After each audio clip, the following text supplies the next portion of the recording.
ટેક્સાસમાં રહેતા એક ગુજરાતીને છોકરીને ગંદા મેસેજીસ કરવાનું અને તેને બદ ઇરાદા સાથે મળવા જવાનું ભારે પડી ગયું છે. સિદ્ધાર્થ પટેલ નામના 41 વર્ષીય શખ્સની મે 14ના રોજ ફ્લોરિડાના લેક સિટી પોલીસ ડિપાર્ટમેન્ટ દ્વારા ધરપકડ કરવામાં આવી હતી. મહત્વની વાત એ છે કે સિદ્ધાર્થ પટેલ જેને છોકરી સમજીને ડર્ટી મેસેજીસ કરી રહ્યો હતો તે ખરેખર તો કોઈ અંડરકવર એજન્ટ હતો.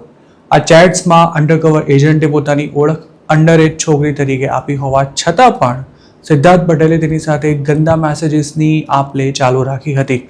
ઓપરેશન દરમિયાન ડિટેક્ટિવ્સે અમુક વેબસાઇટ્સ પર છોકરીઓ માટે એડ આપી હતી.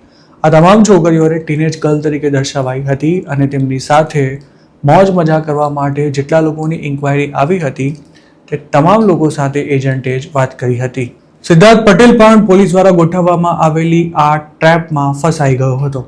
ટેક્સાસના ફ્રેસ્કો સિટીમાં રહેતો આ ગુજરાતી છોકરીને મળવા માટે એટલો બધો અધીરો બની ગયો હતો કે પોલીસે તેની ગોઠવણ કરી તે સાથે જ તે મીટિંગ માટે તૈયાર થઈ ગયો હતો.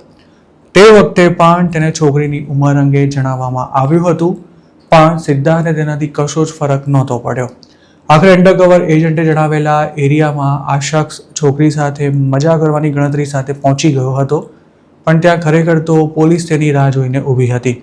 સિદ્ધાર્થની સ્પોટ પરથી જ ધરપકડ કરી લેવામાં આવી હતી અને તેને કોલંબિયા કાઉન્ટી ડિટેન્શન સેન્ટરમાં મોકલી દેવાયો હતો. સિદ્ધાર્થ પર 12 વર્ષથી વધુ અને 15 વર્ષથી ઓછી વય ધરાવતી છોકરીને બદ ઇરાદા સાથે મળવા જવાનો તેમજ તેની સાથે અશ્લીલ મેસેજીસની આપ-લે કરવાનો આરોપ મૂકવામાં આવ્યો છે. આ ચાર્જીસ ઘણા ગંભીર છે અને જો તે કોર્ટમાં પુરવાર થાય તો સિદ્ધાર્થ પટેલને ઘણા વર્ષો સુધી જેલમાં રહેવું પડી શકે છે. જો તે ચાર્જીસ કબૂલ કરી લે તો પણ કદાચ તેનું નામ સેક્સ ઓફેન્ડરના લિસ્ટમાં સામેલ કરવામાં આવી શકે છે. તે કયા સ્ટેટસ પર અમેરિકામાં રહે છે તેની કોઈ માહિતી નથી મળી શકી. જો આવા કેસમાં પકડાયેલો કોઈ શખ્સ ઇલીગલ ઇમિગ્રન્ટ હોય કે પછી ગ્રીન કાર્ડ હોલ્ડર હોય તો પણ તેને ડિપોર્ટ કરી શકાય છે.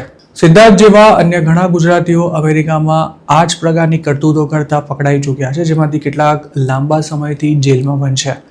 એપ્રિલ 2025માં ફ્લોરિડામાં જ બનેલા એક મામલામાં કીર્તન પટેલ નામના 24 વર્ષના ગુજરાતીને કોર્ટે 10 વર્ષની જેલની સજા ફટકારી હતી.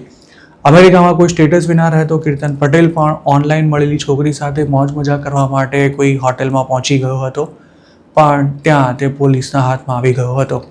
આ કેસમાં ગુનેગારે ડિસેમ્બર 2024માં ગુનાની કબૂલાત કરી લીધી હતી. સિદ્ધાર્થ પટેલ પર પણ કીર્તન પર મુકાયા હતા તેવા ચાર્જીસ મુકાયા છે. મતલબ કે તેને પણ ઘણી લાંબી જેલની સજા થઈ શકે છે.